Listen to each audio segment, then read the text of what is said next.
ജനാധിപത്യ ഐക്യത്തെ ദുർബലപ്പെടുത്താൻ പിണറായി വിജയന്റെ നേതൃത്വത്തിലുള്ള CPM തന്ത്രപരമായ ശ്രമങ്ങൾ ബോധപൂർവമായി നടത്തിക്കൊണ്ടിരിക്കുന്നു.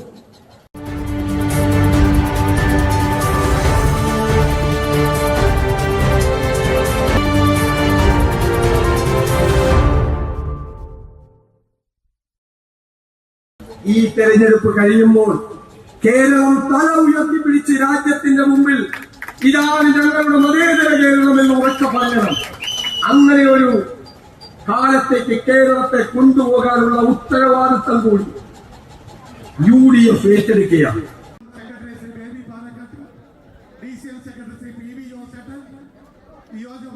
കേരളത്തിലെ ജനങ്ങൾ മുഴുവനും കഴിഞ്ഞ 10 വർഷമായി അധികാരത്തിലിരുന്ന് ജനങ്ങളെ ദ്രോഹിക്കുന്ന LDF സർക്കാരിനെ താഴെ ഇറക്കുവാൻ കേരളത്തിന് ഒരു മാറ്റം കൊണ്ടുവരാനായിട്ട് ആഗ്രഹിക്കുന്ന ഒരു കാലമാണ്.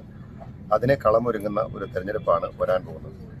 കേരളത്തിലെ ഈ LDFനെ താഴെ ഇറക്കണമെന്ന് ആഗ്രഹിക്കുന്ന ജനങ്ങൾക്ക് മുമ്പിലുള്ള ഏക ഓൾട്ടർനേറ്റീവ് ഇന്ത്യൻ നാഷണൽ കോൺഗ്രസ് നേതൃത്വം കൊടുക്കുന്ന UDF തന്നെയാണ്. ആ ജനങ്ങളുടെ വികാരം ഏറ്റെടുത്തുകൊണ്ടാണ് ബഹുമാനപ്പെട്ട പ്രതിപക്ഷ നേതാവ് ശ്രീ VD സതീശന്റെ നേതൃത്വത്തിലുള്ള ജാഥ കാസർഗോഡ് നിന്ന് ആരംഭിച്ച് ഇന്ന് ഇപ്പോൾ എറണാകുളം ജില്ലയുടെ പ്രവേശന കവാടമായിട്ടുള്ള അങ്കമാലിയിലേക്ക് എത്തിച്ചേരുന്നത്. ഈ ജാഥ നമ്മൾ പരിശോധിച്ചാൽ കഴിഞ്ഞ 2 ആഴ്ചയായി കടന്നു വരുന്ന എല്ലാ മേഖലയിലും ആയിരക്കണക്കിന് 10,000-കണക്കിന് ആളുകളാണ് ഓരോ സ്ഥലങ്ങളിലും ഈ ജാഥയെ സ്വീകരിക്കുവാനായിട്ട് എത്തിച്ചേർന്നുകൊണ്ടിരിക്കുന്നത്. കാരണം ജനങ്ങൾ ആഗ്രഹിക്കുന്നു ഇവിടെ ഒരു മാറ്റം ഉണ്ടാവണമെന്ന്. അപ്പോൾ അങ്കമാലിയിലും സ്വാഭാവികമായും ഈ ജാഥയ്ക്ക് വലിയ പ്രൗഢഗംഭീരമായിട്ടുള്ളൊരു സ്വീകരണം തന്നെയാണ് ഒരുക്കിയിരിക്കുന്നത്. ആയിരക്കണക്കിന് ആളുകൾ ഈ ജാഥയെ വരവേൽക്കും. തീർച്ചയായിട്ടും വരാൻ പോകുന്ന തെരഞ്ഞെടുപ്പിൽ കേരളത്തിൽ UDF 100 സീറ്റുകളിലധികം നേടി തിരിച്ചു വരും എന്നുള്ളതിൻ്റെ സൂചനയാണ് ഈ യാത്രയിലെമ്പാടും നമുക്ക് കാണാൻ കഴിയും. ഈ വേദിയിൽ ഐക്യജനാധിപത്യ മുന്നണിയുടെ ഒട്ടനവധി നേതാക്കൾ എത്തിയിട്ടുണ്ട്. നിങ്ങളോട് സംസാരിച്ച ഈ ജാഥയുടെ ഏറ്റവും ഒരു ശബ്ദമായി മാറിയ ആളാണ് DRM ഷരീഫ്. അതേപോലെ തന്നെ നമ്മുടെ നിങ്ങളുടെ MLA ആയിട്ടുള്ള ജോയി ഇവിടെയുണ്ട്, ദേവിചേട്ടനുണ്ട്, നിരവധി നേതാക്കൾ. റോജി തന്നെ അവിടെ എത്തിക്കഴിഞ്ഞു. റോജി നല്ല സന്തോഷത്തിലാണ് വരുന്നത്. കാരണം കുറച്ചു നാളത്തെ അധ്വാനത്തിന് ഫലം കണ്ടു. അങ്കമാലി മുഴുവൻ ഈ വേദിയിലേക്ക് ഇങ്ങനെ ഒഴുകി വരുന്നത് ഇവിടെ നിന്നാൽ കാണാൻ, നിങ്ങൾക്ക് കാണാൻ പറ്റും. എന്തായാലും അതിഗംഭീരമായ ഈ സ്വീകരണ യോഗം നട്ടുച്ചയ്ക്ക് 12 മണി ആവാൻ 5 മിനിറ്റേ ഉള്ളൂ. കൃത്യം 12 മണിക്ക് ഇതുപോലെ ഒരു യോഗം സംഘടിപ്പിക്കുക എന്ന് പറഞ്ഞാൽ അത് സംഘടിപ്പിച്ചവർക്കേ അറിയൂ അതിന്റെ ബുദ്ധിമുട്ട്. അത് കുംഭമാസത്തിൽ ഇതുപോലെയുള്ള ചൂടുള്ള സമയത്തൊരു യോഗം നട്ടുച്ചയ്ക്ക് നടക്കുന്നത് കാണാൻ ഭംഗിയാണെങ്കിലും അത് സംഘടിപ്പിച്ചവർക്ക് അതിന്റെ പ്രയാസം. നമ്മുടെ റോജിയെ നല്ല തെരഞ്ഞെടുപ്പ് ഭൂരിപക്ഷത്തിന് ജയിപ്പിച്ചു. ഇനിയും കൂടുതൽ ഭൂരിപക്ഷത്തിന് ജയിപ്പിക്കണമെന്നേ പറയാൻ പറ്റൂ അങ്കമാലിക്കാരോട്. അതുകൊണ്ട് നിങ്ങളത് ചെയ്യുമെന്ന് എനിക്ക് ഉറപ്പുണ്ട്. എറണാകുളം ജില്ല ഒരു ക്ലീൻ സ്വീപ്പിന് വേണ്ടി ശ്രമിക്കുകയാണ്. മലപ്പുറത്ത് മുനിസിപ്പൽ തെരഞ്ഞെടുപ്പ് ജില്ലാ പഞ്ചായത്ത് തെരഞ്ഞെടുപ്പ് കഴിഞ്ഞപ്പോൾ മലപ്പുറത്ത് ഇന്ന് ഇടതുപക്ഷ ജനാധിപത്യ മുന്നണിയുടെ ഒരംഗം പോലും ജില്ലാ പഞ്ചായത്തിലില്ല. അടുത്ത വർഷം മലപ്പുറത്തും എറണാകുളത്തും മലപ്പുറത്തും ഒരൊറ്റ MLA പോലും LDF-നുണ്ടാവരുത്. അതാണ് നമ്മുടെ ടാർഗറ്റ്. അപ്പൊ തന്നെ 30 സീറ്റായി. ആ തരത്തിൽ വലിയ ഭൂരിപക്ഷത്തോടുകൂടി UDF-നെ ജയിപ്പിക്കണം. അത്ഭുതങ്ങൾ സൃഷ്ടിച്ചാണ് പ്രേമനൊക്കെ ഇവിടെ ഇരിക്കുന്നത്. 40 വർഷത്തെ കൊല്ലം കോർപ്പറേഷന്റെ ഇടതുപക്ഷ മുന്നണി ഭരണം തകർത്തെറിഞ്ഞു. അവിടുത്തെ പ്രധാനപ്പെട്ട പാർട്ടിയാണ് RSP. അതുപോലെ വലിയ മാറ്റങ്ങൾ ഉണ്ടായി. കോഴിക്കോട് പോലും ഇടതുപക്ഷ മുന്നണിക്ക് ഭൂരിപക്ഷമില്ല. പിന്നെ കണ്ണൂരിലെയും തൃശ്ശൂരിലെയും എറണാകുളത്തെയും കാര്യം പറയേണ്ടതില്ല. തിരുവനന്തപുരത്ത് ഒരു അബദ്ധം പറ്റി. അത് നിയമസഭാ തെരഞ്ഞെടുപ്പിൽ തിരുത്തും. ഇനിയുള്ള നാളുകൾ UDF-ന്റെയാണ്. ചിലര് പ്രസംഗത്തിൽ പറയുന്നുണ്ട് അടുത്ത 5 കൊല്ലം ഭരിക്കും. 5 കൊല്ലം ഭരിക്കും. പക്ഷെ 5 കൊല്ലത്തേക്കായിട്ട് ചുരുക്കാൻ ഞാൻ ആഗ്രഹിക്കുന്നില്ല. കാരണം ഇനിയുള്ള ഭരണം, ഇനിയുള്ള കാലം ഐക്യജനാധിപത്യ മുന്നണിയുടെ കാലമാണ്. അത് നമുക്ക് ഭംഗിയായി കൊണ്ടുപോകണം എന്ന് മാത്രം പറഞ്ഞുകൊണ്ട് ഞാൻ എന്റെ പ്രാരംഭ പ്രസംഗം അവസാനിപ്പിക്കുകയാണ്. നിങ്ങളെല്ലാം ജാഥയുടെ പേരിലും എന്റെ പാർട്ടിയുടെ CMയുടെ പേരിലും അഭിവാദ്യം ചെയ്തുകൊണ്ട് നിർത്തുന്നു. ഏറ്റവും ബഹുമാന്യനായ അധ്യക്ഷൻ, ഐക്യ ജനാധിപത്യ മുന്നണിയുടെ ആദരണീയരായ നേതാക്കളെ, പ്രിയമുള്ള സഹപ്രവർത്തകരെ, സുഹൃത്തുക്കളെ, ശബ്ദമൊക്കെ പോയി. ഫെബ്രുവരി 6-ാം തീയതി കാസർഗോഡ് കുമ്പളയിൽ നിന്ന് തുടങ്ങിയ പുതുയുഗ യാത്രയാണ് അങ്കമാലിയിലേക്ക് എത്തിച്ചേരുന്നത്. നമ്മൾ ഒരുപാട് രാഷ്ട്രീയ ജാഥകൾ കണ്ടിട്ടുണ്ട്. നമ്മൾ പക്ഷേ ഇതുവരെ കണ്ട രാഷ്ട്രീയ ജാഥകളെല്ലാം അതുക്കും മേലെയാണ് സതീശൻ നയിക്കുന്ന പുതുയുഗ യാത്ര എന്ന് പറയാൻ ഞാൻ ആഗ്രഹിക്കുന്നു. കാസർഗോഡ് നിന്ന് കണ്ണൂര്, അവിടുന്ന് വയനാട്, കോഴിക്കോട് നിന്ന് മലപ്പുറം, പാലക്കാട്, തൃശൂർ ജില്ലകളിലെ പര്യടനം പൂർത്തിയാക്കിയാണ് ഇന്ന് രാവിലെ എറണാകുളം ജില്ലയിലേക്ക് കടന്നിരിക്കുന്നത്. എന്താണ് ഈ ജാഥയുടെ പ്രത്യേകത? ബഹുമാനായ ശ്രീ CP ജോൺ ഇവിടെ സൂചിപ്പിച്ചു. ഇനി ഉദ്ഘാടകൻ ശ്രീ പ്രേമചന്ദ്രൻ MP ഇവിടെ സംസാരിക്കാനുണ്ട്. പ്രിയപ്പെട്ട റോജി M ജോൺ, എല്ലാവരും കാര്യങ്ങൾ പറയും. നമ്മൾ വാർത്താ മാധ്യമങ്ങളിലൂടെ കാണുകയാണ് 10,000-കണക്കിന് ആളുകളാണ് ഈ ജാഥയിൽ അണിചേരുന്നത്. കാര്യമാണ് ഇത്. ഒരിടത്ത് മാത്രമാണോ? എന്താ പത്തനംതിട്ടയിൽ നടന്നുകൊണ്ടിരിക്കുന്നത്? പത്തനംതിട്ടയിൽ CPM-ന്റെ പ്രധാനപ്പെട്ട നേതാക്കളാണ് പത്മകുമാരൻ എന്നാസിനൊക്കെ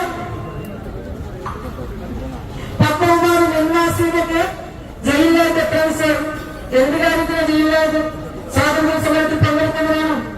നമ്മുടെ ഏറ്റവും പരിപാവനമായിട്ടുള്ള ശബരിമല ക്ഷേത്രത്തിലെ സ്വർണ്ണം കെട്ടെടുത്തവരാണ് അവരകത്ത്. ഈ സ്വീകരണ സമ്മേളനത്തിന്റെ ബഹുമാനനായ അധ്യക്ഷൻ, സമ്മേളന വേദിയിൽ സന്നിഹിതരായിട്ടുള്ള ഐക്യ ജനാധിപത്യ മുന്നണിയുടെ സംസ്ഥാന ഏകോപന സമിതി കൺവീനർ ഉൾപ്പെടെ ഈ വേദിയിൽ സന്നിഹിതരായിട്ടുള്ള മുന്നണിയുടെ സമുന്നതരായ നേതാക്കൾ,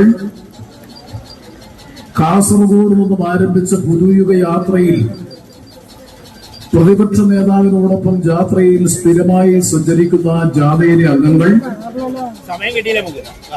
മുന്നണി പ്രവർത്തകരെ, ബഹുജനങ്ങളെ, സഹോദരങ്ങളെ, സഖാക്കളെ, സുഹൃത്തുക്കളെ,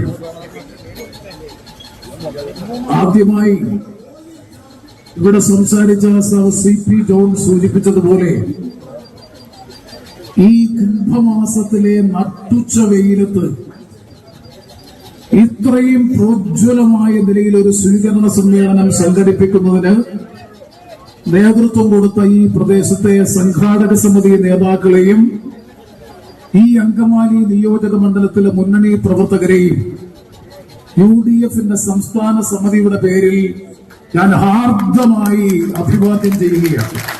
അറിയാൻ കൗതുകത്തോടെ മുട്ടുസൂചി നിലത്ത് വീണാൽ കേൾക്കുന്ന നിശബ്ദതയോടും കൗതുകത്തോടും കൂടി നട്ടുച്ച വെയിലത്ത് നിങ്ങൾ ഇരിക്കുന്നു എന്ന് പറഞ്ഞാൽ ഐക്യ ജനാധിപത്യ മുന്നണി കരഗതമാക്കാൻ പോകുന്ന അത്യുജ്വലമായ മാറ്റത്തിന്റെ വിജയത്തിന്റെ സൂചനയാണ് ഈ സ്വീകരണ സമ്മേളനം എന്ന ആമുഖമായി പരാമർശിക്കാൻ ഞാൻ ആഗ്രഹിക്കുകയാണ്.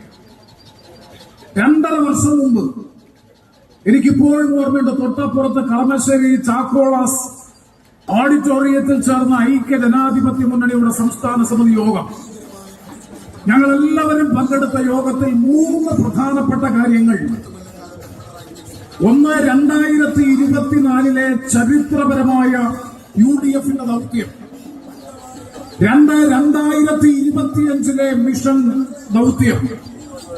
3, 2026 പൊളിറ്റിക്കൽ മിഷൻ രാഷ്ട്രീയ ദൗത്യം. അതിൽ 2024 ലോക്സഭാ തെരഞ്ഞെടുപ്പായിരുന്നു ചരിത്രപരമായ ദൗത്യം. അവിടെ ഈ നിയോജക മണ്ഡലത്തിൽ ശ്രീ ബെന്നി ബെഹ്നാൻ ഉൾപ്പെടെ കേരളത്തിലെ 20 ലോക്സഭാ നിയോജക മണ്ഡലങ്ങളിൽ 18 ലോക്സഭാ നിയോജക മണ്ഡലങ്ങളിലും ലക്ഷങ്ങളുടെ ഭൂരിപക്ഷത്തോടുകൂടി ഐക്യ ജനാധിപത്യ മുന്നണി അനായാസകരമായ വിജയം കൈവരിച്ചു. മിഷൻ 2024 വിജയകരമായി പൂർത്തീകരിച്ചു. മിഷൻ 2025 ഞങ്ങൾ ലക്ഷ്യം വെച്ചത്, UDF ലക്ഷ്യം വെച്ചത്, സമീപകാലത്തെ കേരള തെരഞ്ഞെടുപ്പ് രാഷ്ട്രീയ ചരിത്രം പരിശോധിച്ചാൽ പഞ്ചായത്ത് മുനിസിപ്പൽ കോർപ്പറേഷൻ തെരഞ്ഞെടുപ്പുകളിൽ സ്വാഭാവികമായും CPM-നും LDF-നുമാണ് മേൽക്കൈ ഉണ്ടാകാറുള്ളത്. 2010 പഞ്ചായത്ത് മുനിസിപ്പൽ കോർപ്പറേഷൻ തെരഞ്ഞെടുപ്പിൽ മാത്രമാണ് UDF-ന് LDF-നേക്കാൾ പഞ്ചായത്ത് തെരഞ്ഞെടുപ്പിൽ ഒരു മേൽക്കൈ ഉണ്ടായത്. അതുകൊണ്ട് ചാക്കോളാസ് ഓഡിറ്റോറിയത്തിൽ ചേർന്ന അന്നത്തെ യോഗത്തിൽ നമ്മൾ മുന്നോട്ട് വെച്ച ഹിസ്റ്റോറിക് പൊളിറ്റിക്കൽ മിഷൻ, ചരിത്രപരമായ രാഷ്ട്രീയ ദൗത്യം 2025-ൽ 2010-നേക്കാൾ മികവാർന്ന വിജയം തദ്ദേശ സ്വയംഭരണ സ്ഥാപനങ്ങളിൽ കൈവരിക്കണമെന്നുള്ളതായിരുന്നു. അതും അഭിമാനകരമായി UDF അനായാസകരമായി ആ വിജയവും കൈവരിച്ചു. ഇനി നമ്മുടെ മുമ്പിലുള്ള രാഷ്ട്രീയ ദൗത്യം, ചരിത്രപരമായ ദൗത്യം, പുതുയുഗ പിറവിക്ക് നേതൃത്വം കൊടുക്കാൻ പര്യാപ്തമായ നിലയിൽ കേരളത്തിൽ 2026 നിയമസഭാ തെരഞ്ഞെടുപ്പിൽ ഉജ്ജ്വല ഭൂരിപക്ഷത്തോടുകൂടി കോൺഗ്രസിന്റെ ഒരു മുഖ്യമന്ത്രി, UDF-ന്റെ ഒരു ഗവൺമെന്റ് ഈ കേരളത്തിൽ അധികാരത്തിൽ വരിക എന്നുള്ളതാണ്.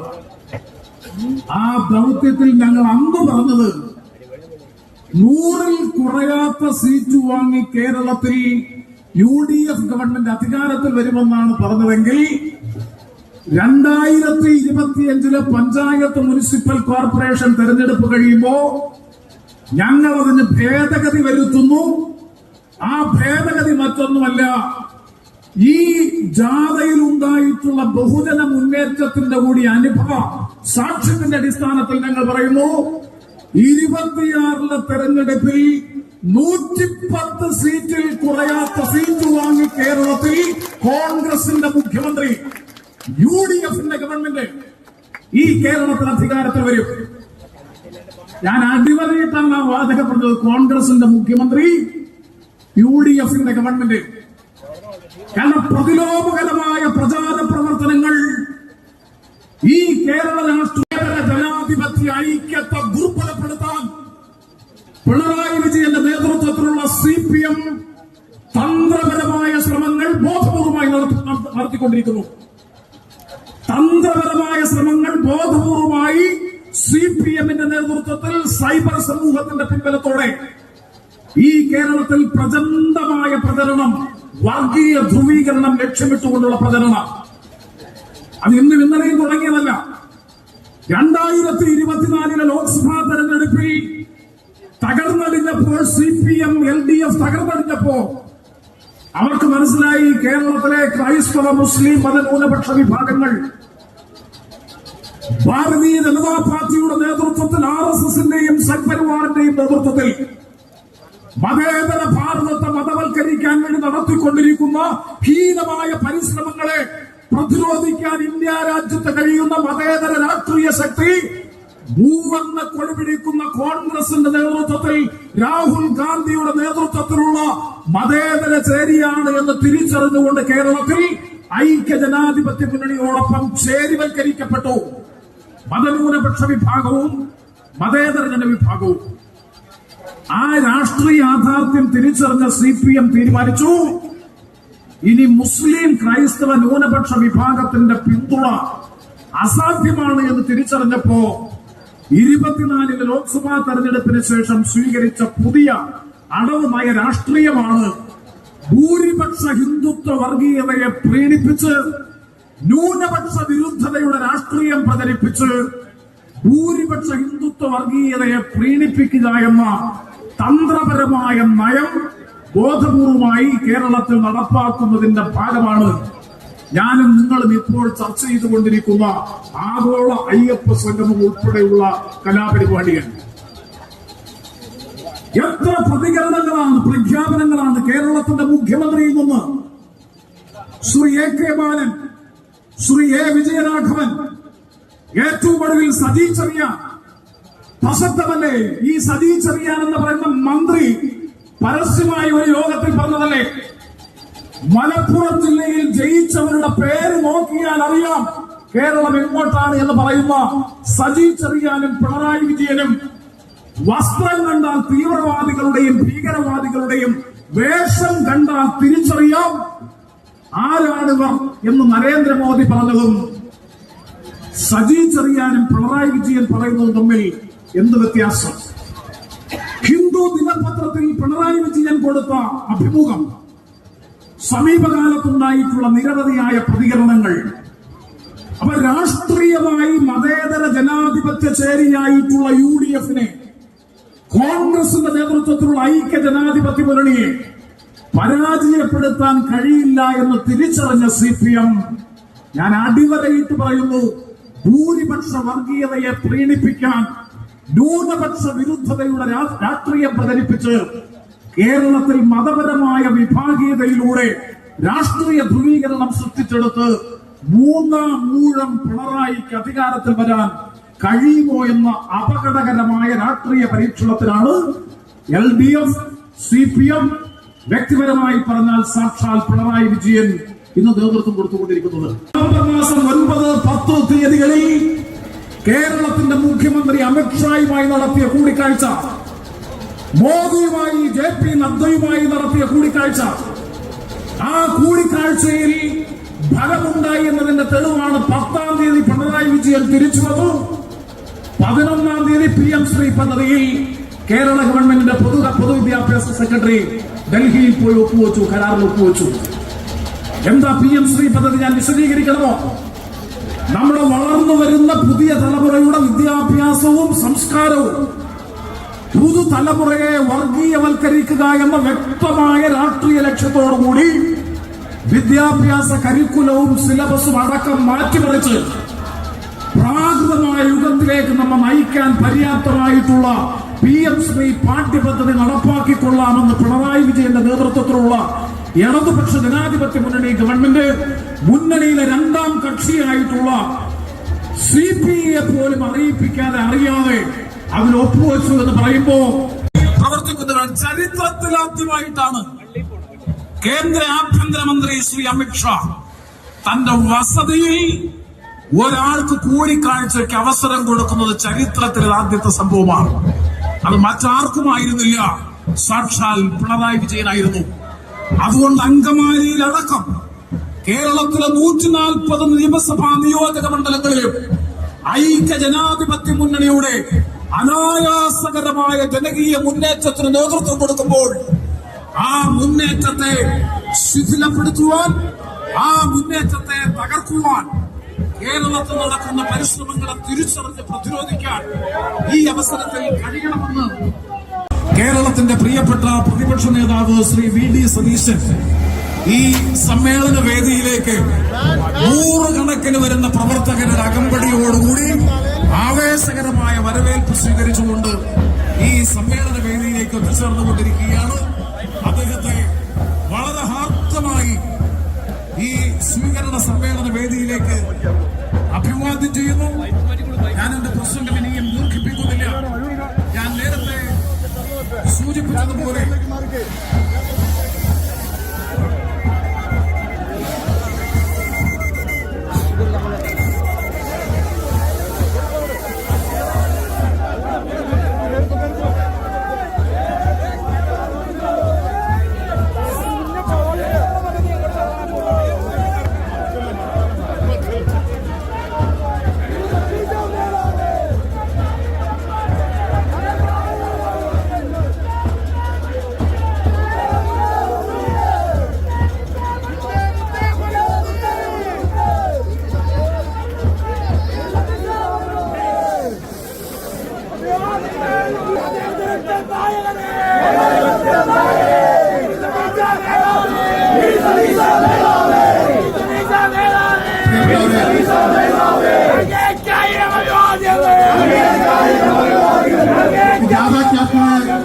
സ്വാഗതം ആശംസിക്കുന്നത് UDF-ന്റെ നിയോജകം ചെയർമാൻ ശ്രീ ബേബി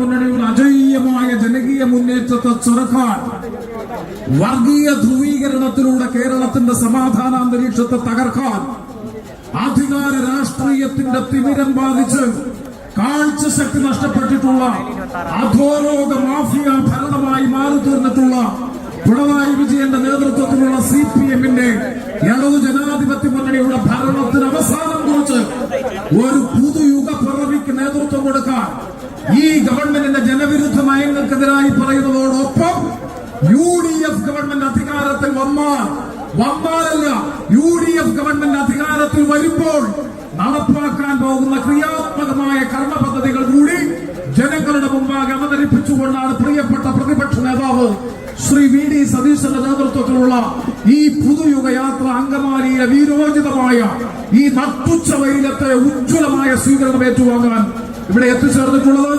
ആ ജാഥയെ ഹാർദമായി അഭിവാദ്യം ചെയ്തുകൊണ്ട് ഈ സ്വീകരണ സമ്മേളനത്തിന്റെ ഔപചാരികമായ ഉദ്ഘാടനം വളരെ സന്തോഷത്തോടെ നിർവഹിക്കുന്നതായി പ്രഖ്യാപിച്ച് ഞാൻ വാക്കുകൾ അവസാനിപ്പിക്കുന്നു. നിങ്ങൾക്ക് എന്റെ വിപ്ലവ അഭിവാദനം.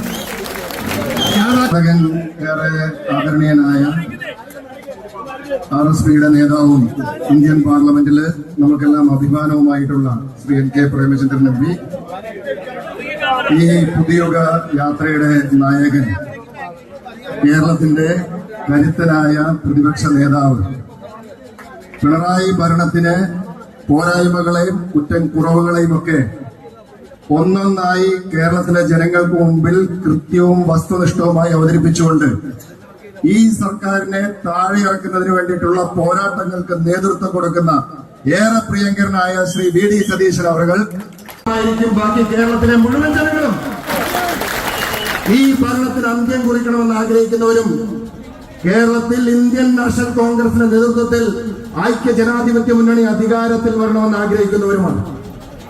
അതുകൊണ്ട് തന്നെ എന്റെ ഏറെ പ്രിയപ്പെട്ട അങ്കമാലിയിലെ UDF-ന്റെ പ്രവർത്തകര് എത്ര വെയിലായാലും എത്ര മഴയായാലും എത്ര പ്രതിസന്ധി ഉണ്ടായാലും അവരെല്ലാവരും ഇന്ത്യൻ നാഷണൽ കോൺഗ്രസിനെയും UDF-നെയും നെഞ്ചോട് ചേർത്ത പ്രവർത്തകരാണ്. എന്തൊക്കെ പ്രതിസന്ധി ഉണ്ടായാലും ഈ സർക്കാരിനെ താഴെയിറക്കുന്നതുവരെ അങ്കമാലിയിലെ ഓരോ UDF-ന്റെ പ്രവർത്തകരും ഈ പോരാട്ടത്തിൽ, പ്രതിപക്ഷ നേതാവിന്റെ നേതൃത്വത്തിൽ UDF നടത്തുന്ന പോരാട്ടത്തിൽ അങ്കമാലിയിലെ മുഴുവൻ ജനാധിപത്യ വിശ്വാസികളും ഒറ്റക്കെട്ടായിട്ടുണ്ട് എന്നുള്ളതിന്റെ സൂചനയാണ് ഇന്നിവിടെ കൂടിയിരിക്കുന്ന ഈ പ്രവർത്തകർ, ജനങ്ങളും എല്ലാവരും.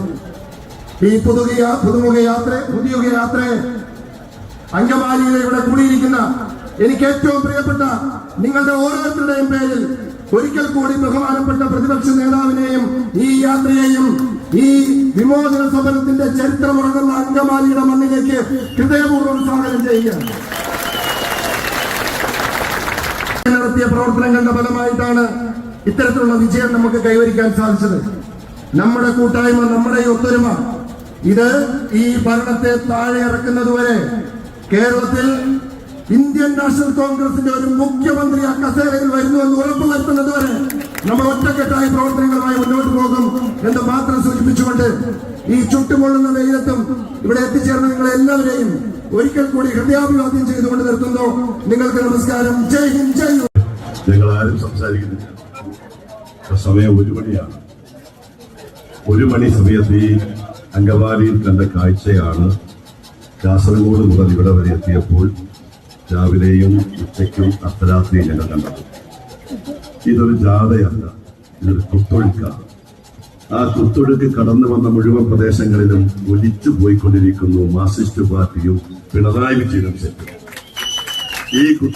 ഈ നാടിന്റെ MP, നമ്മുടെ എല്ലാവരുടെയും ജ്യേഷ്ഠ സഹോദരൻ പ്രിയങ്കരനായ ബെന്നിച്ചേട്ടൻ, നമ്മുടെ UDF-ന്റെ കൺവീനർ ശ്രീ അടൂർ പ്രകാശ് ഉൾപ്പെടെ നമ്മുടെ വേദിയിലുള്ള ഐക്യ ജനാധിപത്യ മുന്നണിയുടെ സമുന്നതരായ നേതാക്കളെ, അങ്കമാലിയിലെ എന്റെ ഏറ്റവും പ്രിയപ്പെട്ട പോരാളികളായ എന്റെ പ്രിയപ്പെട്ട സഹപ്രവർത്തകർ,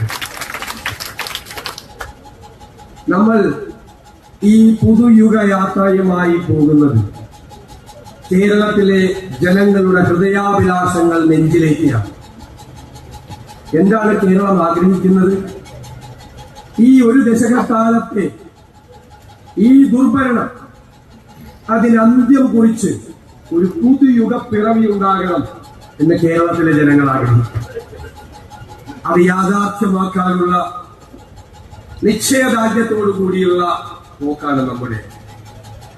നിങ്ങൾക്കറിയാം, ഇങ്ങനെയൊരു സർക്കാർ ഉണ്ടായിട്ടുണ്ടോ കേരളത്തിൽ? എല്ലാ രംഗവും തകർത്തു തരിപ്പണമാക്കി. ഒരു നാടിന്റെ ഘടന എന്ന് പറയുന്നത് അതിന്റെ നട്ടല്, അതിന്റെ സമ്പദ് വ്യവസ്ഥയാണ്. ആ നട്ടല് ഇവര് തകർത്ത് തെരിപ്പണമാണ്. ജനങ്ങൾ പൊറുതിമുട്ടിയാണ്. അടുത്ത മാസം പിണറായി വിജയൻ, ബഹുമാനപ്പെട്ട മുഖ്യമന്ത്രി, അധികാരത്തോട് സലാം പറഞ്ഞു, ഒരു സംശയം വേണ്ട. പക്ഷെ പോകുന്ന പോക്കിൽ 6 ലക്ഷം കോടി രൂപയുടെ കടബാധ്യത കേരളത്തിന്റെ തലയിൽ കെട്ടിവെച്ചിട്ടാണ് പോകുന്നത്. 10,000-കണക്കിന് കോടി രൂപയുടെ ബാധ്യതകൾ വേറെ. നമ്മുടെ കടത്തിന്റെ കാണാകയങ്ങളിലേക്ക് നമ്മുടെ കേരളത്തെ ഇവർ ചവിട്ടിത്താഴ്ത്തി. ഇത് ജനങ്ങളുടെ ജീവിതത്തിൽ പ്രതിഫലിക്കുക. ജപ്തി നോട്ടീസുകൾ പ്രവഹിക്കുകയാണ് കേരളം മുഴുവൻ. ജപ്തി നോട്ടീസുകൾ കടക്കണിയിലാണ് ജനങ്ങൾ മുഴുവൻ. നമ്മൾ ലാഭത്തിലാക്കിയ വൈദ്യുതി ബോർഡ് 50,000 കോടി രൂപയുടെ നഷ്ടത്തിലാക്കി 4 പ്രാവശ്യം വൈദ്യുതി ചാർജ് കൂട്ടി, ഇല്ലേ? മാവേലി സ്റ്റോർ എത്ര ഭംഗിയായി നടന്നിരുന്നു, ഇപ്പൊ അവിടെ ഒരു സാധനമില്ല. അവിടെ 2,500 കോടി ബാധ്യതയാണ്. മരുന്നില്ല ആശുപത്രികളിൽ. കാരണം മെഡിക്കൽ സർവീസ് കോർപ്പറേഷന് മരുന്ന് സപ്ലൈ ചെയ്യുന്ന കമ്പനികൾക്ക് കൊടുക്കാനുള്ളത് കോടികളാണ്. കെട്ടിട നിർമ്മാണ തൊഴിലാളികളുടെ ക്ഷേമനിധി കിട്ടിയിട്ട് 19 മാസമായി, അല്ലേ? ഞാൻ വിശദീകരിക്കുന്നില്ല. നമ്മൾ ഇനി കേരളത്തിൽ വെറും പ്രതിപക്ഷം മാത്രമല്ല, ജനങ്ങളുടെ ഹൃദയവികാരങ്ങൾ യാഥാർത്ഥ്യമാക്കി അധികാരത്തിലേക്ക് വരാൻ പോകുന്ന മുന്നണിയാണ്. നമുക്കെന്താണ് കേരളത്തിലെ ജനങ്ങളോട് പറയാനുള്ളത്? എവിടെയെല്ലാമാണ് ഇവർ പരാജയപ്പെട്ടത് അവരെയെല്ലാം നമ്മൾ വിജയിക്കും. എവിടെയെല്ലാമാണ് ഇവർ കേരളത്തെ തകർത്തു തരിപ്പണമാക്കിയത് അവിടെയെല്ലാം നമ്മൾ നമ്മുടെ കേരളത്തെ പുനർജനിപ്പിക്കും. അതാണ് വാക്ക്. സമ്പദ്ഘടന തകർത്തെങ്കിൽ മികച്ച ധനകാര്യ മാനേജ്മെന്റ് കൊണ്ട്, തന്ത്രപൂർവമായ നികുതി ഭരണം കൊണ്ട്, കാർക്കശ്യം നിറഞ്ഞ ഖജനാവിന്റെ ചോർച്ച അടച്ചുകൊണ്ട്, സമ്പദ്ഘടനയെ ഉത്തേജിപ്പിച്ചുകൊണ്ട് നമ്മൾ കേരളത്തിലെ സമ്പദ് വ്യവസ്ഥയെ കൈപിടിച്ചുയർത്തെഴുന്നേൽക്കും. നമ്മളിപ്പോൾ പൂച്ച വെറ്റുകിടക്കുന്ന കേരളത്തിന്റെ ഖജനാവ് നമ്മൾ പണം കൊണ്ട് നിറയ്ക്കും. അതാണ് ഒരു ഗവൺമെന്റിന്റെ ജോലി. പൈസ ഇല്ലാതെ ഖജനാവിൽ പൂച്ച വെറ്റുകിടക്കുമ്പോൾ പ്രഖ്യാപനങ്ങൾ നടത്തിയാൽ എന്ത് വിശ്വാസ്യത? ഖജനാവ് നിറഞ്ഞാൽ ഇടത്തരക്കാരനെയും സാധാരണക്കാരനെയും പാവപ്പെട്ടവനെയും ഹൃദയത്തോട് ചേർത്ത് നിർത്തി അവന്റെ കണ്ണീരൊപ്പി, അവന്റെ സങ്കടങ്ങൾ മാറ്റി, അവന്റെ ജീവിത നിലവാരം ഉയർത്തി നമ്മൾ ഈ കേരളത്തിന്റെ മുഖച്ഛായ മാറ്റി. അതാണ് UDFന്റെ വാക്ക്. സദ്ഭരണം, ഗുഡ് ഗവേണൻസ്, അതാണ് UDF ഉറപ്പ് നൽകുന്നത്. ഇപ്പൊ കണ്ടില്ല വാർത്തകൾ? വയറ്റിൽ കത്രികയുമായി 5 കൊല്ലം മെഡിക്കൽ കോളേജിൽ പോയതാണ്. കൊച്ചിന്റെ കൈ വീണ് പരിക്കേറ്റു. ആശുപത്രിയിൽ ചെന്നപ്പോ കൈ മുറിച്ചു മാറ്റേണ്ടി വന്നു. എന്തെല്ലാം വാർത്തകളാണ് എല്ലാ ദിവസവും വരുന്നത്. നമ്മൾ പറഞ്ഞു ആരോഗ്യ കേരളം വെന്റിലേറ്ററിലാണ്. നമ്മൾ പറഞ്ഞില്ലേ? ഇപ്പൊ അത് യാഥാർത്ഥ്യമായി. വെന്റിലേറ്ററിൽ കിടക്കുന്ന ആരോഗ്യ കേരളത്തെ ആരോഗ്യവതിയാക്കി UDF നടത്തിക്കും കേരളത്തിൽ. ഞാൻ നിങ്ങളോട് പറയുന്നു, കഴിഞ്ഞ 2 വർഷക്കാലമായി നമ്മൾ കഠിനാധ്വാനം ചെയ്ത്, ഗവേഷണതുല്യമായ ഗ്രഹപാഠം ചെയ്ത്, രാജ്യത്തിനകത്തും പുറത്തുമുള്ള വിദഗ്ധരുടെ സേവനം ലഭ്യമാക്കി നമ്മൾ സമഗ്രമായ പദ്ധതികളുമായിട്ടാണ് വരുന്നത്. രാജ്യത്തിന്റെ രാഷ്ട്രീയ ചരിത്രത്തിൽ ഒരു മുന്നണി, ഒരു പ്രസ്ഥാനം ജനങ്ങളെ സമീപിക്കുമ്പോൾ കൃത്യമായ പദ്ധതികളുമായിട്ടാണ് വരുന്നത്. പദ്ധതികളുമായി നമ്മൾ 9 മാസം മുമ്പ് ഒരു ഹെൽത്ത് കമ്മീഷൻ ഉണ്ടാക്കി. 300-ലധികം ഡോക്ടർമാരുടെ ഒരു കോൺക്ലേവ് നടത്തി. നമ്മുടെ ഹെൽത്ത് കമ്മീഷൻ 600-ലധികം ഡോക്ടർമാരുമായി ആശയവിനിമയം നടത്തി. നമ്മൾ കോഴിക്കോട് വെച്ച് ഒരു വിഷൻ ഡോക്യുമെന്റ് അവതരിപ്പിച്ചു. കേരളത്തിലെ ഭാവിയിൽ പ്രയോജനപ്പെടുന്ന ഒരു ഡോക്യുമെന്റ്. അത് നമ്മൾ നടപ്പാക്കും. ഞാൻ വിശദാംശങ്ങൾ പറയുന്നില്ല. പക്ഷേ നിങ്ങൾ ഒരു കാര്യം അറിയണം, അത് നടപ്പാക്കി കഴിയുമ്പോൾ ലോക രാജ്യങ്ങളിൽ നിന്ന് പോലുമുള്ള ആളുകൾ ചികിത്സ തേടി ഈ കേരളത്തിലെത്തുന്ന ആരോഗ്യത്തിന്റെ ഡെസ്റ്റിനേഷൻ പോയിന്റ് ആക്കി നമ്മൾ നമ്മുടെ കേരളത്തെ മാറ്റി. നമ്മൾ ഇന്നലെ തൃശ്ശൂരിൽ അക്കാഡമീഷ്യൻസ്മാർ പങ്കെടുത്ത കുറേ ദിവസങ്ങളായി ചർച്ച നടത്തി രൂപവൽക്കരിച്ച ഉന്നത വിദ്യാഭ്യാസത്തിന്റെ ഒരു ഡോക്യുമെന്റ് അവതരിപ്പിച്ചു. നമ്മുടെ കുട്ടികൾ ഇവിടേക്ക് ഇഷ്ടം പോലെയാണ് 40-50 ലക്ഷം രൂപ കിടപ്പാടം പണയപ്പെടുത്തി വിദേശത്തേക്ക് പോവുകയാണ്. UDF വരുമ്പോൾ അവർ കാനഡയിൽ, ജർമ്മനിയിൽ, UK-യിൽ, ഓസ്ട്രേലിയയിൽ യൂണിവേഴ്സിറ്റികളിൽ പോയി പഠിക്കുന്ന പ്രോഗ്രാമുകൾ നമ്മൾ കേരളത്തിലെ യൂണിവേഴ്സിറ്റികളിൽ ആരംഭിച്ചു. അവരിവിടെ പഠിക്കട്ടെ. അവർ പഠിച്ചു പുറത്തിറങ്ങുമ്പോൾ 2 ഓപ്ഷൻ, ഒന്ന് തൊഴിൽ, 2 സംരംഭം. അങ്ങനെ തുടങ്ങാൻ വേണ്ടി ഒരു സമഗ്രമായ പദ്ധതി കേരള ചരിത്രത്തിൽ ഇതുവരെ ഇല്ലാത്തൊരു പദ്ധതി. ഈ യാത്ര തിരുവനന്തപുരത്ത് എത്തുന്നതിന് മുമ്പ് നമ്മൾ അവതരിപ്പിക്കും. കാർഷിക മേഖലയിൽ അതിശക്തമായ പാക്കേജ്. വന്യജീവി ആക്രമണങ്ങളിൽ നിന്നും അംഗമാലിക പ്രശ്നമാണ്. ആളുകളെ രക്ഷിക്കാൻ പരമ്പരാഗത സംവിധാനങ്ങളെയും ആധുനിക സംവിധാനങ്ങളെയും സമന്വയിപ്പിക്കും. ആർട്ടിഫിഷ്യൽ ഇന്റലിജൻസ് അടക്കം ഉപയോഗിച്ചുകൊണ്ട് വന്യജീവി ആക്രമണത്തിൽ നിന്ന് ജനങ്ങളെ രക്ഷിക്കാനുള്ള പദ്ധതികൾ ഉണ്ടാവും. കൃഷി ചെയ്യുന്നവർക്ക് ന്യായമായ തറവില ഉയർത്താക്കുന്ന കാർഷിക പാക്കേജ്. നമുക്കൊരു സ്വപ്നതുല്യമായ പദ്ധതിയുണ്ട്. കേരളത്തിന്റെ കടൽ തീരം 600 കിലോമീറ്ററാണ് കടൽ. 2 അന്താരാഷ്ട്ര തുറമുഖങ്ങളുണ്ട്, ഒരു കണ്ടെയ്നർ ടെർമിനലുണ്ട്, 17 മിനി തുറമുഖങ്ങളുണ്ട്. ഇതിനെയെല്ലാം സംയോജിപ്പിച്ച് നമ്മൾ മിഷൻ സമുദ്ര എന്ന പേരിൽ ഒരു കോസ്റ്റൽ ഷിപ്പിംഗ് ആരംഭിക്കുന്നു. ഈ റോഡിലൂടെ പോകുന്ന ചരക്കുകളുടെ അതിന്റെ 70% 1/4 ചെലവിൽ കടലിലൂടെ പോകും. 2ാം ഘട്ടത്തിൽ ക്രൂസ് ഷിപ്പിംഗ്, പാസഞ്ചേഴ്സ് വരും, യാത്രക്കാർ വരും. 3ാം ഘട്ടത്തിൽ നദികളുമായി സംയോജിപ്പിച്ച ടൂറിസം പദ്ധതി. സിയാറ്റിൽ പോലെ, സിംഗപ്പൂർ പോലെ കേരളത്തെ ഒരു തുറമുഖ നഗരമാക്കി മാറ്റുക എന്ന നമ്മുടെ സ്വപ്നം നമ്മൾ യാഥാർത്ഥ്യമാക്കും. ഇത് തയ്യാറാക്കി അന്താരാഷ്ട്ര വിദഗ്ധർ പറഞ്ഞത് ഇത്തരമൊരു പദ്ധതി നടപ്പാക്കാൻ കേരളം പോലെ മനോഹരമായ ഒരു പ്രദേശം ലോകത്തെങ്ങില്ല എന്നാണ്. നമുക്ക് പ്രകൃതി നൽകിയ വരദാനമാണ്, നമുക്കത് ഉപയോഗിക്കാം. ഞാൻ നിരവധി പദ്ധതികൾ, ഇത്തരം പദ്ധതികളുണ്ട്. എല്ലാം ഞാൻ പറയുന്നില്ല, കാരണം ഞാൻ പറഞ്ഞു കുറച്ച് സസ്പെൻസ് വെക്കട്ടെ. പിന്നെ പക്ഷെ ഈ യാത്ര തിരുവനന്തപുരത്ത് എത്തുമ്പോൾ കേരളത്തിലെ ജനങ്ങൾക്കൊരു കാര്യം ബോധ്യമാവും. ഇവർ വരുന്നത് കേവലം ഭരണമാറ്റത്തിന് വേണ്ടി മാത്രമല്ല, കേരളത്തിന്റെ മാറ്റത്തിന് വേണ്ടി കൂടിയാണ് എന്നുള്ള ബോധ്യം ജനങ്ങൾക്കുണ്ടാകും. നമ്മൾ നൽകുന്ന വാക്ക്, ഇനി നമ്മുടെ കേരളം പുറകിലേക്ക് നടക്കില്ല. ഇനി നമ്മുടെ കേരളം മുന്നിലേക്ക് കുതിക്കും.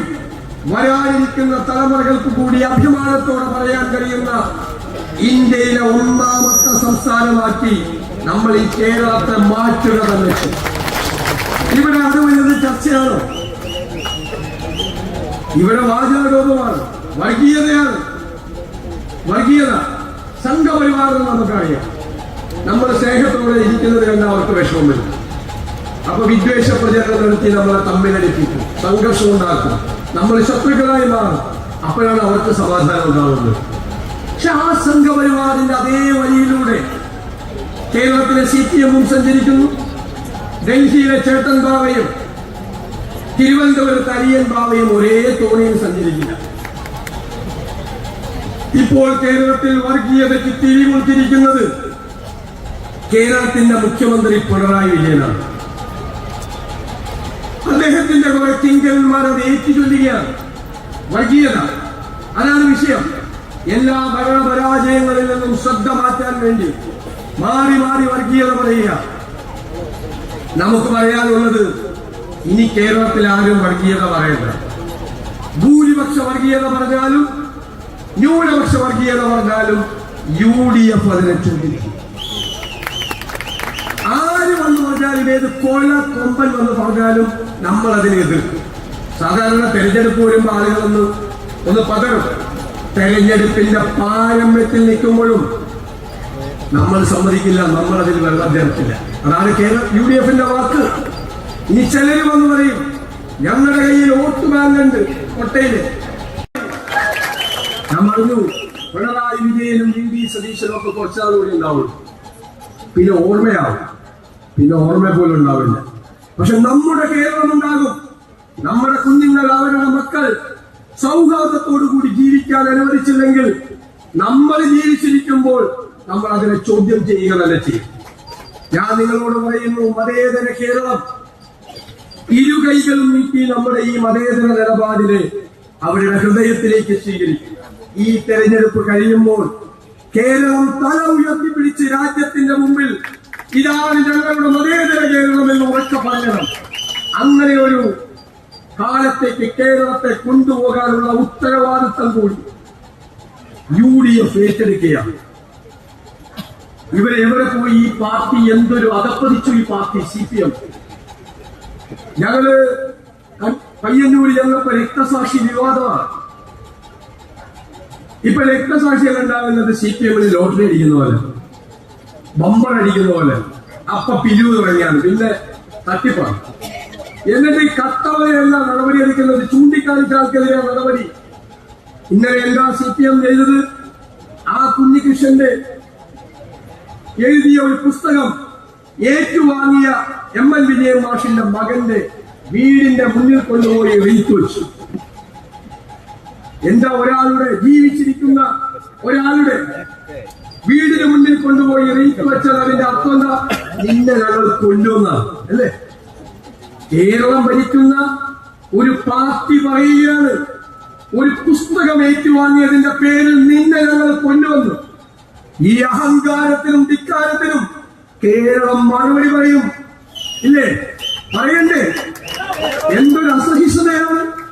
ഒരാൾക്കൊരു പുസ്തകം എഴുതി കൊടുക്കാൻ പാടില്ല, അത് ഏറ്റുവാങ്ങിയാൽ അവനെ കൊല്ലും എന്ന് പറയുന്ന ഈ ധാർഷ്ട്യത്തിന് കേരളം മറുപടി പറയുക തന്നെ ചെയ്യും. ഒരു സംശയവും വേണ്ട. ശബരിമലയിലോ അയ്യപ്പന്റെ സ്വർണം മുഴുവൻ കട്ടെടുത്തതിന് 3 CPM നേതാക്കൾ ജയിലിലാണ്. സ്വർണം മാത്രമല്ല കട്ടത്, ആ ശ്രീകോവിലിന്റെ മുന്നിലുള്ള അതിമനോഹരമായ സ്വർണം പൊതിഞ്ഞ ആ ദ്വാരപാലക ശില്പം അങ്ങനെ തന്നെ എടുത്തുകൊണ്ടുപോയി ഒരു കോടീശ്വരന് വിറ്റു. അയാളെ പറ്റിച്ചു.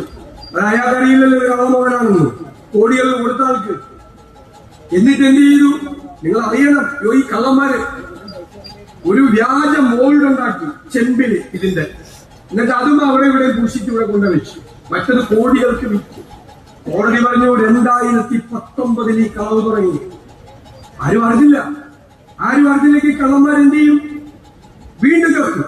2024 വീണ്ടും കോടതി പറയുന്നു ഫേക്ക് അർജൻസി ഉണ്ടാക്കി, അതായത് വ്യാജമായ അടിയന്തര സാഹചര്യം ഉണ്ടാക്കി വീണ്ടും ഭൂഷണം കൊടുക്കും. വീണ്ടും കക്കാനാണ്. അപ്പൊ കോടതി ഇടപെട്ടു. ഞാൻ വിചാരിക്കുന്നത് സാക്ഷാൽ അയ്യപ്പൻ ഇടപെട്ടുന്ന ഇല്ല. അയ്യപ്പനറിയാം, അയ്യപ്പന്റെ തങ്ക വിഗ്രഹവും കൂടി ഇവന്മാരെ അടിച്ചു മാറ്റിയത്. അത് കഴിഞ്ഞപ്പോഴോ പെട്ടെന്ന് ഉറങ്ങിക്കിടന്ന പിണറായി വിജയൻ ഒരു അയ്യപ്പ ഭക്തി. ഞാൻ തന്നെ അന്തം വിട്ടു. ഇതെന്താണ്? ഞങ്ങളെല്ലാം അങ്ങോട്ടും കൂടി ചോദിച്ചത് എന്തു പറ്റി?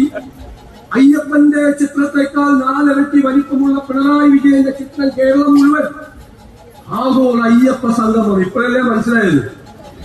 കണക്ക് കൂടുതലുള്ള 600 പേര് പങ്കെടുത്ത പരിപാടിക്ക് ചെലവ് എത്രയെന്നറിയാമോ? 12 കോടി. അപ്പൊ ചെലവെങ്ങനെ? 600 പേരാണ് പങ്കെടുത്തത്. രാവിലത്തെ പ്രഭാത ഭക്ഷണം കണക്കെഴുതുവാണ്, കള്ളക്കണക്ക് 3000 പേര്. ഉച്ചയ്ക്ക് ലഞ്ച് 4000 പേര്. എഴുതിയാൽ മതിയല്ല, വംശം എഴുതിയെടുക്കുവാണ്, കള്ളക്കണക്ക്. രാത്രി അത്താഴം 5000 പേര്. കിഴക്ക് വരെ അടിച്ചു മാറ്റി. പിന്നെ ഒരു ഭജന സംഘമുണ്ട്, നന്ദഗോപൻ ഭജന സംഘം. ആ ഭജന സംഘത്തിന് ഗാനമേള നടത്തിയതിന് 8 ലക്ഷം രൂപ. അവര് പറയാ ഞങ്ങൾ ആ പ്രദേശത്തേക്ക് പോലും പോയിട്ടില്ല. കള്ളക്കണക്ക് എഴുതിയെടുത്ത. ഞാൻ ഇവരോടൊക്കെ ഒരു കഥ പറഞ്ഞു. ഈ കൊല്ലത്ത് കോർപ്പറേഷൻ ഇപ്പൊ നമ്മളാ ഭരിക്കുന്നത്. പണ്ട് CPM ഭരിക്കുമ്പോ ഒരു ഫെസ്റ്റിവൽ നടത്തും. അപ്പൊ അവിടെ ഒരു കുതിരയെ കൊണ്ടുവന്നെന്ന് പറഞ്ഞൊരു കണക്കുണ്ടാക്കി. കുതിരയെ കൊണ്ടുവരാൻ ഒരു വാഹനം വേണ്ടേ? അപ്പൊ വാഹനം വൗച്ചറിൽ വാഹനത്തിന്റെ നമ്പർ എഴുതണം. ഓടിക്കാര് പരിശോധിച്ചു കുതിരയെ കൊണ്ടുവന്ന വാഹനം ഏതാണ് നമ്പർ നോക്കിയപ്പോ ഒരു മാരുതി 800.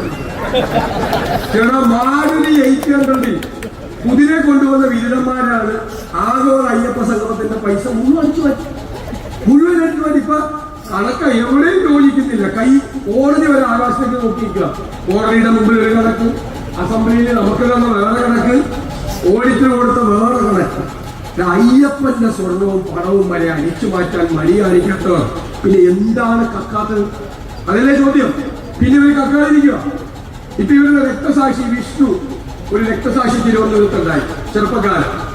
അതിന്റെ പേരിൽ ഫണ്ട് അടിച്ചു മാറ്റി.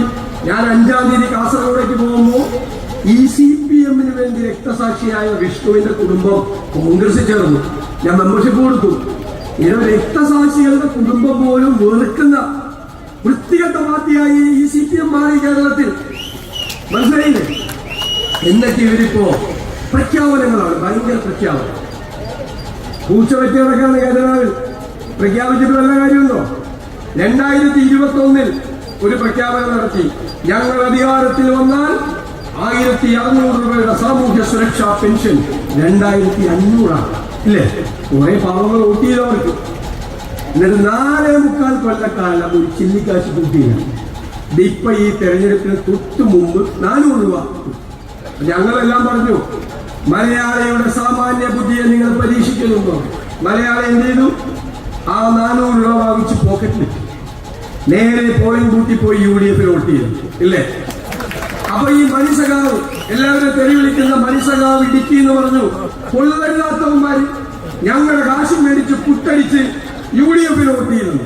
നമ്മൾ പറഞ്ഞു മനുഷ്യകാവ് അവർ കൊള്ളരുതാത്തവന്മാരായിട്ടല്ല, നിങ്ങളെക്കാൾ ബുദ്ധിയുള്ളവരാണ്. അവർക്കറിയാം ഇവര് 5 കൊല്ലം പെൻഷൻ തരാന്ന് പറഞ്ഞിട്ട് ആകെ 2 മാസമാണ് പെൻഷൻ കൊടുക്കുന്നത്. അടുത്ത 5 കൊല്ലത്തേക്ക് അവർക്ക് പെൻഷൻ കൊടുക്കേണ്ടത് UDF ആണെന്നുള്ള തിരിച്ചറിവ് ആ പാവപ്പെട്ടവർക്കുണ്ട്, ഇല്ലേ? ഇവരുടെ പ്രഖ്യാപനങ്ങൾ പറയുമ്പോ ഒന്നും വിശ്വസിക്കണ്ടെന്ന് നിങ്ങൾ ജനങ്ങളോട് പറയും. ഞാൻ അവസാനിപ്പിക്കുക. അങ്കമാലി ഐക്യ ജനാധിപത്യ മുന്നണിയുടെ കോട്ടയാണ്. ഇവിടെ എന്തെല്ലാം പ്രഖ്യാപനങ്ങൾ ഇവിടെ നടത്തി. ഈ കഴിഞ്ഞ 10 വർഷത്തിനിടയിൽ 2016 അങ്കമാലി ഉൾപ്പെടെ 17 ബൈപ്പാസുകൾ കേരളത്തിൽ പ്രഖ്യാപിച്ചു. കിഫ്ബി 17 ബൈപ്പാസ്. മറ്റേ MLA കാണുന്ന അങ്കമാലിയിലെ ബൈപ്പാസ് എന്നുള്ളതാണ്. ഞാൻ നിങ്ങളെ വെല്ലുവിളിക്കുന്നു, CPM-കാരെ, മുഖ്യമന്ത്രി ഉൾപ്പെടെ. ഈ 17 ബൈപ്പാസ് 2016 പ്രഖ്യാപിച്ചിട്ട് കേരളത്തിൽ എവിടെയെങ്കിലും ഈ ബൈപ്പാസ് തുടങ്ങിയില്ല. ഒടുക്കത്തെ പ്രഖ്യാപനം മാത്രമേ ഉള്ളൂ. പിന്നെ പറഞ്ഞല്ലോ, നമ്മുടെ അങ്കമാലി കുണ്ടന്നൂർ ബൈപ്പാസ് പ്രഖ്യാപിച്ചില്ലേ? 1 സെന്റ് സ്ഥലം എടുത്തോ? 1 സെന്റ് സ്ഥലം എടുത്തോ? MLA ആണോ സ്ഥലം എടുക്കുന്നത്? കുണ്ടന്നൂർ പോയി സ്ഥലം എടുക്കുന്നത് MLA ആണോ? അങ്കമാലി സ്ഥലം എടുക്കേണ്ടത് MLA ആണോ? MP ആണോ? ആണോ? ഒരു ബെന്നിച്ചേട്ടൻ പാർലമെന്റിൽ അവതരിപ്പിച്ചു, റോജി അസംബ്ലിയിൽ അവതരിപ്പിച്ചു. അവർക്കതല്ലേ പറ്റുള്ളൂ. 1 സെന്റ് ഭൂമി ഇപ്പൊ ഗിഫ്റ്റ് സിറ്റി കഴിഞ്ഞപ്പോൾ 850 കോടി രൂപ ഒന്നും എടുത്തിട്ടില്ലല്ലോ. ഭൂമി ഒരു സ്ഥലം എടുത്തിട്ടില്ല. 3ാമത്തെ ഫേസ് ഇതിന്റെ മെട്രോന്റെ എങ്ങോട്ടാണ്? ആലുവയിൽ നിന്ന് അങ്കമാലിയിലേക്ക് പലതും ചെയ്തോ? അപ്പൊ അങ്കമാലിക്കാരെ തന്നെ ഈ 10 കൊല്ലത്തിനിടയിൽ എത്ര പ്രാവശ്യം പറ്റിച്ചു? നിങ്ങളാരും പറ്റിക്കാൻ പറ്റാത്ത ആളാണ്. അത്ര മോശക്കാരല്ല. നിങ്ങളെ പറ്റിക്കണമെങ്കിൽ പിന്നെ ആരെയും പറ്റിക്കാൻ പറ്റും. നിങ്ങളെ ഗവൺമെന്റ് അങ്കമാലിക്കാരെ 4 പദ്ധതി ഈ സർക്കാർ. പിന്നെ ഇവിടുത്തെ പ്ലാന്റേഷൻ കോർപ്പറേഷൻ അല്ല ബാംബു കോർപ്പറേഷനുകാരൊന്നും ഞാൻ പറയേണ്ടത് അതിന്റെയൊക്കെ സ്ഥിതി എത്രയൊക്കെ നമ്മളൊക്കെ കാലത്ത് എത്ര ഭംഗിയായിട്ട് നടന്നിരുന്ന സ്ഥാപനങ്ങളാണ്. പ്ലാന്റേഷൻ ഉണ്ടല്ലോ, പ്ലാന്റേഷൻ കോർപ്പറേഷനും ബാംബു കോർപ്പറേഷൻ എല്ലാം നശിപ്പിച്ചെന്നേ, എല്ലാം നശിപ്പിച്ചു. ഇത് കാസർഗോഡ് എന്നപ്പോ എന്നോട് പറഞ്ഞു 7000 കോടി കാസർഗോഡ് പ്രഖ്യാപിച്ച പാക്കേജ്. അപ്പൊ ഞങ്ങൾ അസംബ്ലിയിൽ എഴുതി ചോദിച്ചു എത്ര രൂപ ചെലവാക്കി? 0. തീരപ്രദേശത്ത് 12,000 കോടിയുടെ പാക്കേജ്. ദൈവമേ, തീരപ്രദേശം ദുബായ് പോലെ ആയിപ്പോയത്. ചോദിച്ചപ്പോൾ പൈസ ഒന്നും ചെലവാക്കിയില്ല. അപ്പൊ ഞാൻ കഴിഞ്ഞ ദിവസം ധനകാര്യ മന്ത്രിയോട് പറഞ്ഞു, ഇതിന് 7,000 കോടിയൊക്കെ പ്രഖ്യാപിക്കണം, ഒരു 70,000 കോടി പ്രഖ്യാപിക്കും. എന്നാലും ചെലവാക്കാൻ പോലുള്ളൂ, വെറുതെ പ്രഖ്യാപിച്ചാൽ മതിയല്ലോ. ഇതുപോലത്തെ തട്ടിപ്പുകളാണ് കേരളത്തിൽ നടക്കുന്നത്. തട്ടിപ്പ്. എന്നിട്ട് മുഴുവൻ മുച്ചൂട് മുടിച്ചു. എന്നിട്ട് ഇപ്പൊ ഫ്ലെക്സ് വയ്ക്കുക, ഹോർഡിങ് വയ്ക്കുക. ശരിയാക്കിയത് കേരളത്തെ. ആരുടെ കാശാണ്? ആ കാശ് നമ്മുടെ കാശാണ്. എന്നിട്ട് CPM AKG സെന്ററിൽ നിന്നൊരു സർക്കുലർ ഇറക്കി. എന്താ സർക്കുലർ? നവകേരള സർവേ. ഡിവൈഎഫ്ഐക്കാരും സിപിഎംകാരും പോരാ. ആരാ കൂലി കൊടുക്കുന്നത്? പൈസ കൊടുക്കുന്ന ആരാ? നമ്മുടെ നികുതി പണം. ഞങ്ങൾ കോടതിയിൽ പോയി അത് സ്റ്റേ മേടിച്ചു. നവകേരള സാറ് ഇവരിപ്പോ പുസ്തകമായിട്ട് ഇറങ്ങിയേക്കാം, ഒന്നും നടപ്പാക്കിയിട്ടില്ല. ഏറ്റവും ദിവസം ബെഞ്ചമിൻ കോശി കമ്മീഷൻ റിപ്പോർട്ടാണ് ക്രൈസ്തവരെ കുറിച്ച് പഠിക്കാൻ. ഇന്നേ വരെ ആ റിപ്പോർട്ട് വലിച്ചുകൊണ്ടിട്ടില്ല, റിപ്പോർട്ട് ടേബിൾ ചെയ്തിട്ടില്ല. എന്നിട്ട് വന്നത് പറയാണ് 222 ശുപാർശകൾ നടപ്പാക്കിയത്. ആർക്കും അറിയാൻ പാടില്ല. പച്ച കള്ളം പറയാണ്, നോണ പ്രചരിപ്പിക്കുകയാണ് വ്യാപകമായി ഇവരെല്ലാം. അതിനൊക്കെയുള്ള മറുപടി ഈ തെരഞ്ഞെടുപ്പിലുണ്ടാവും. ഞാൻ നിങ്ങളോട് പറയുന്നു, നമ്മുടെ UDF ടീം UDF 100-ലധികം സീറ്റുമായി കേരളത്തിൽ അധികാരത്തിൽ അങ്കമാലിക്കാരോട് എനിക്ക് പറയേണ്ടത്, അങ്കമാലിയെ എല്ലാ കാലത്തെയും റെക്കോർഡ് മുഴുവൻ റെക്കോർഡ് ഇതുവരെ അങ്കമാലിയിൽ ഉണ്ടാകാത്ത ഏറ്റവും വലിയ ഭൂരിപക്ഷം ഉറപ്പ്. ഞാൻ ആ വാക്ക് സ്വീകരിക്കുന്നു, അത് സ്വീകരിക്കുന്നു. അത് അപ്പുറത്തേക്ക് പോയാലും കുഴപ്പമില്ല. അത് ഇതിനേക്കാൾ നല്ലൊരു ജനപ്രതിനിധിയെ നമുക്ക് കിട്ടാനുണ്ട്. അവരുടെ ജനപ്രതിനിധി കൂടെയുള്ള ജനപ്രതിനിധി. ഞാൻ എനിക്ക് ഒറ്റ വാക്കാണ് റെക്കോർഡായിരിക്കും. അത് നിങ്ങൾ തന്ന വാക്ക് ഞാൻ ഹൃദയത്തിൽ സ്വീകരിച്ചുകൊണ്ട് നിങ്ങൾ ഈ നട്ടുച്ചയ്ക്ക് പൊരിയുന്ന വെയിലത്ത് നിങ്ങൾ നൽകിയ സ്വീകരണത്തിന് നന്ദി പറയാൻ വാക്കുകളില്ലാതെ സെക്രട്ടറി ശ്രീ ബേബി പാലക്കാട്ട്, DCL സെക്രട്ടറി ശ്രീ PV ജോസേട്ടൻ,